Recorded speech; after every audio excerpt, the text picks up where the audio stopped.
akan membahas tentang evaluasi dan penilaian kinerja. Definisi kinerja sendiri yaitu hasil kerja yang dicapai oleh individu dan kelompok dalam menjalankan tugas dan tanggung jawabnya.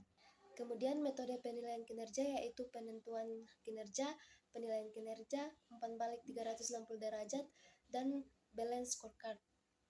Kemudian peran manajer dalam penilaian kinerja yaitu membimbing dan memberikan umpan balik, menentukan tujuan, memantau dan mengevaluasi, mengembangkan potensi, dan penghargaan kinerja.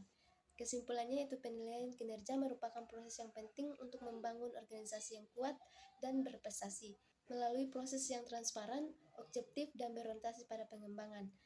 Kinerja juga harus dibarengi dengan komitmen, keterbukaan, penghargaan, dan pengembangan. Kelas akan membahas tentang analisis pekerjaan dan jabatan.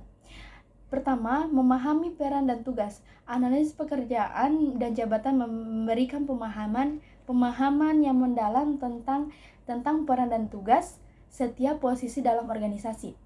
Kedua, meningkatkan kinerja organisasi. Dengan memahami persyaratan pekerjaan, kita dapat membuat strategi rekrutmen yang lebih efektif menetapkan tujuan kinerja yang lebih jelas. Selanjutnya, saya akan membahas tentang spesifikasi jabatan, seperti yang ada di samping saya. Selanjutnya, proses analisis pekerjaan dan jabatan. Langkah-langkah praktisnya ada di samping saya juga.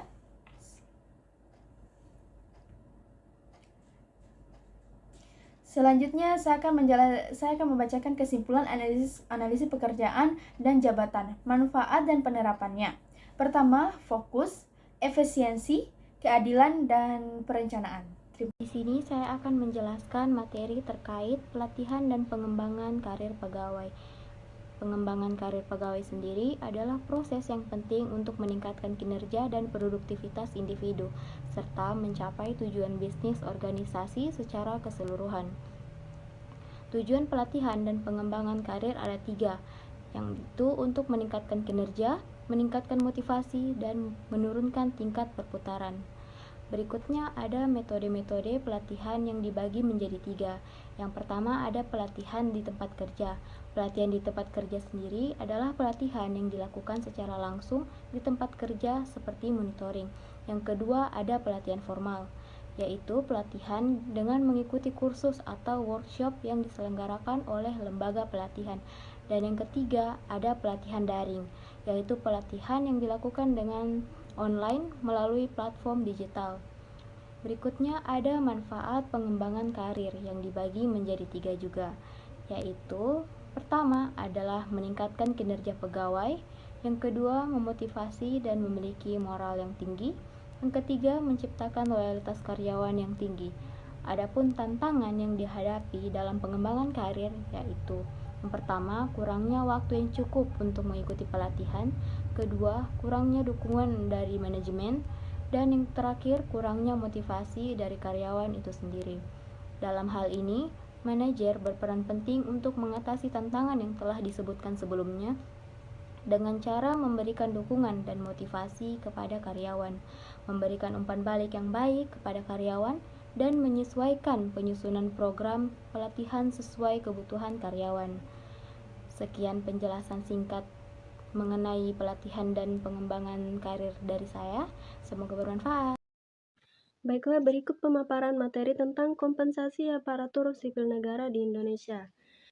Kompensasi sendiri merupakan bentuk penghargaan yang diberikan oleh perusahaan kepada karyawan atas kontribusi yang diberikan. Kompensasi dirancang untuk menarik, memotivasi, dan mempertahankan karyawan yang berkualitas. Sedangkan sistem kompensasi ASN adalah pengaturan pemberian gaji, tunjangan, dan fasilitas kepada ASN untuk memotivasi dan meningkatkan kinerja. Berikut beberapa komponen kompensasi ASN di Indonesia. Yang pertama adalah gaji pokok berdasarkan golongan dan pangkat. Yang kedua, tunjangan jabatan khusus dan pangan. Yang ketiga, fasilitas seperti perumahan, kesehatan, dan pendidikan. Yang keempat, intensif prestasi dan pengabdian. Serta yang kelima adalah pemberhentian seperti pensiun dan uang penghargaan masa kerja.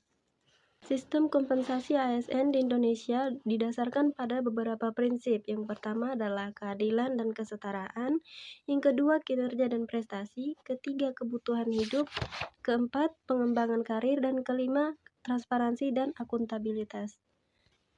Beberapa manfaat sistem aparatur sipil negara di Indonesia adalah meningkatkan motivasi dan kinerja ASN, mempertahankan kepuasan kerja, mengurangi perputaran ASN, meningkatkan efisiensi birokrasi, dan membangun profesionalisme ASN.